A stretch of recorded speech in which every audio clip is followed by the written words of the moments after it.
तो ये नहीं है कि जी हम सिर्फ रेहड़ी पटड़ी और यही तोड़ने के लिए बैठे हैं। हम दुकानों के शेड भी तोड़ रहे हैं, हम हाथों के आगे जो इलीगली उन्होंने खोखे लगा रखे वो भी तोड़े हैं, हमने अभी बिल्डिंगें भी तोड़ी हैं 2-2 मंजिल। ये नहीं है कि हर किसी के ऊपर बराबर की कार्रवाई होगी जी। गुरुग्राम के भीमनगर में स्थित सरकारी स्कूल में सरकारी जमीन पर हुए अवैध कब्जे की शिकायत पर मौका देखने के लिए नोडल ऑफिसर आर एस भाट पहुंचे। इस मौके पर डीटीपी आर एस भाट ने कब्जाधारियों को कब्जा हटाने के सख्त निर्देश दिए। वहीं वायरल सच के माध्यम से आर एस भाट ने कहा कि गुरुग्राम में सरकारी जमीनों पर हुए अवैध कब्जों को किसी भी सूरत में बर्दाश्त नहीं किया जाएगा और प्रशासन की चेतावनी को नजरअंदाज करने वाले लोगों पर कानूनन रूप से कड़ी कार्रवाई की जाएगी। इस मौके पर डीटीपी आर एस भाट ने स्कूली बच्चों से भी मुलाकात की और उन्हें पढ़ लिख कर देश की सेवा करने की प्रेरणा भी दी। देखिए, यहाँ पर एक कंप्लेंट आ रखी है कमिश्नर नगर निगम जी के पास कि जी स्कूल की प्रॉपर्टी के ऊपर, हरियाणा सरकार की प्रॉपर्टी है, उस पर स्कूल बना हुआ पुराना, उसी स्कूल की प्रॉपर्टी के अंदर 800 गज किसी ने कब्जा कर रखा है। अब स्कूलों की प्रॉपर्टियों के ऊपर, शमशान घाट के ऊपर ऐसे कब्जे होंगे तो फिर तो मतलब फिर तो ख़त्म है बात। फिर आज आके मौका मुआयना किया गया जी। उससे पहले हमारे रेवेन्यू के पटवारी भी आए थे, उन्होंने कंफर्म कर लिया कि हरियाणा सरकार की ज़मीन है। जो बैठे हुए हैं यहाँ, उनका ये मानना है कि जी हम काफ़ी सालों से यहाँ बैठे हुए हैं, हमें बहुत पहले 10 साल पहले शायद कोई नोटिस भी आया था, उसका कोर्ट केस भी चल रहा है, कोर्ट केस का कोई स्टे नहीं है और वो भी एसडीएम साहब के पास ही चल रहा है। वो कह रहे हैं कि जी हमारी बेटी हम ब्याएंगे 6 महीने, हमें टाइम देना पड़ेगा कि जी हम इसको शिफ्ट करें, कैसे करेंगे। लेकिन हम अपना लॉफुली काम करेंगे जी। हम पटवारी जो रेवेन्यू ऑफिशियल से रिपोर्ट लेंगे, 2 दिन में राइटिंग में रिपोर्ट आएगी जी। उसके बाद इनको 1 हफ्ते का टाइम का नोटिस दूंगा जी।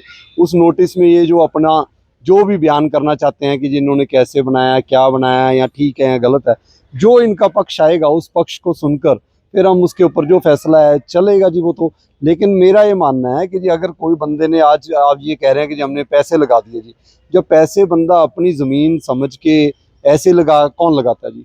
ये तो फिर वही बात होगी कि जी आप सड़क के ऊपर भी बिना पैसे के मकान बनवा लो और बाद में कहो जी मैंने तो पैसे लगा दिए, 2 लाख रुपए लगा दिए। भाई सरकारी ज़मीनों के ऊपर और स्कूल के अंदर आप 800 गज के ऊपर कब्जा करोगे। और ये बात भी तब नोटिस में आई जब स्कूल के बच्चों के लिए एक गेट जो जा रहा था वो इन्होंने बंद कर दिया। आपस में अगर प्रिंसिपल मैडम ने इनको कुछ कह दिया तो उस आपस के झगड़े में इन्होंने स्कूल का गेट बंद कर दिया कि जी यहाँ से बस आती है, इस साइड से बस ही नहीं आई। तो भाई 500 बच्चों के लिए जो स्कूल बस ही बंद करवा रहे हैं, गेट बंद करवा के, जिसके लिए कि फोर्स यूज़ करके गेट खुलवाने की नौबत पड़े, ये तो बहुत बढ़िया गुंडागर्दी है जी। ये इससे बड़ी गुंडागर्दी कोई नहीं है कि 2 बंदों के लिए फोर्स लेकर आई जाए और एक ताला खुलवाने के लिए एडमिनिस्ट्रेशन आएगी। कमाल है। ये स्कूलों में ऐसे नहीं चलेगा जी। जो कार्रवाई होएगी लॉफुली नोटिस देके बिल्कुल 100% खाली कराएगा। यहाँ के काउंसलर की भी रिटर्न कंप्लेंट है, यहाँ के लोगों की भी रिटर्न कंप्लेंट है और स्कूल की सेफ्टी सिक्योरिटी का भी इशू है। तो ये नहीं है कि जी हम सिर्फ रेहड़ी पटड़ी और यही तोड़ने के लिए बैठे हैं। हम दुकानों के शेड भी तोड़ रहे हैं, हम हाथों के आगे जो इलीगली उन्होंने खोखे लगा रखे वो भी तोड़े हैं, हमने अभी बिल्डिंगें भी तोड़ी हैं 2-2 मंजिल। ये नहीं है कि हर किसी के ऊपर बराबर की कार्रवाई होगी जी। और ठीक है जी, आपने 10 साल पुराना बनाया, 8 साल पुराना बनाया, आज हमारे नोटिस में आ गया। अब हम एचएससीपी की ज़मीन सारी इवेलुएट करवा रहे हैं। एचएससीपी की कितनी ज़मीन है जो जिसके ऊपर इंक्रोचमेंट है, और मैं आपको दिखाऊंगा अगले 1 महीने में हम 20-25 एकड़ खाली कराएंगे जी। करोड़ों रुपए की ज़मीन है। ठीक है, आपने कब्जे किए, आज हम हटाएंगे, ऑक्शन करेंगे जी। और ये स्कूल की ज़मीन है, स्कूल के कल लिए कमरे बन जाएंगे और ज़्यादा सहूलत बनेगी। स्कूलों में कब्जे करेंगे। अब ये मान रहे हैं कि जी कब्जा होगा तो होगा, लेकिन मेरे को 6 महीने चाहिए।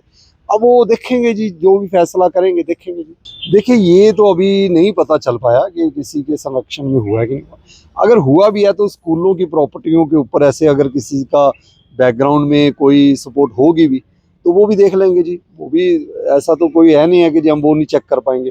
जब हम ये पता कर सकते हैं कि जी कोई आदिब है वो 15 रेहड़ियाँ लगवाता है, तो ये तो स्कूल का 800 गज का मामला है। हम 2 दिन में निकाल लेंगे जी कौन सपोर्ट कर रहा है कौन नहीं कर रहा। और मेरा ये मानना है कि जी सरकारी ज़मीनों के ऊपर ऐसे कब्जे नहीं होने चाहिए। मेरे पास ये रिपोर्ट है कि जी शमशान घाट के ऊपर कब्जा कर लिया। कमाल है जी। स्कूल की प्रॉपर्टी पर 800 गज कब्जा है। कमाल है जी। HSVP की लैंड के ऊपर बंदा 24 घंटे 100% खोखा चल रहा है, उसके ऊपर 2-3 बार पुलिस केस कह रहे हैं जी, हो गया जी, कि नशे जो बैंड आर्टिकल्स हैं वो बेच रहा है, और उसको भी चला रहा है जी, वो भी 24 घंटे चला रहा है। सबसे ज़्यादा भीड़ भड़क्का वहीं है गुड़गांव में। पहुंचूंगा आज ही, शायद जाऊंगा मैं। तो भाई ये सिस्टम नहीं चलेगा। ठीक है, किसी गरीब की रेडी है, उसके लिए हम फिर भी सोच सकते हैं कि जी कहीं ना कहीं उनके लिए कैसे प्लानिंग करनी है। ये चीज़ें नहीं सोच पाएंगे हम, और ना ही हमें सोचनी चाहिए। ऐसे तो फिर सारी सरकारी ज़मीनों पर कब्जे कर लो जी, करोड़ों रुपए पर, फिर चलते रहो जी। अब स्कूल के अंदर सपोज करो किसी का इनको कोई मिलने गिलने आ रहा है, कुछ आ रहा है, कोई बच्चे को कोई भी इशू हो जाए, कौन रिस्पॉन्सिबल है? वो तो फिर मैडम को नोटिस दे देंगे जी, प्रिंसिपल मैडम को, कि आप क्या देख रहे थे। जो यहाँ का जो सिक्योरिटी इंचार्ज है उसको नोटिस चलेगा। वो क्या करेंगे जब स्कूल के अंदर ही 800 गज पर कब्जे हैं?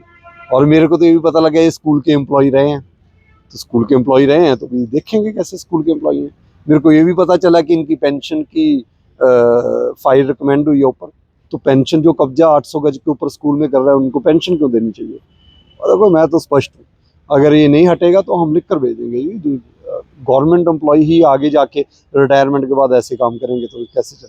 हम एक दो पुलिस वाले ले आएंगे, हटा देंगे। कोई हंगामा करेगा, हम बैठे हैं, police law and order situation के लिए। पुलिस की कभी कोई मनाही नहीं है। हम 200 400 500 600, एक बंदा, दो बंदे, जो चाहिए जितना, अगर लग रहा है कि जी इनको भी हमें 600 बंदा लाने के लिए 2 बंदे टैकल करने के लिए लाने पड़ेंगे, तो एडमिनिस्ट्रेशन का भी तो एक सिस्टम है, हम संभाल लेंगे, ऐसा कोई इशू नहीं है। लेकिन कब्जा खाली कराया जाएगा जी। वो टाइम कितना दिया जाएगा वो देख लेंगे सर्कमस्टेंसेस के अकॉर्डिंग। हफ्ता देना है, 10 दिन देना, 15 दिन देना है, हट जाएं। चलो 10 साल से बैठे हैं, 15 दिन में हट जाएंगे, हमें कोई दिक्कत नहीं है, लेकिन लॉफुली काम करना पड़ेगा।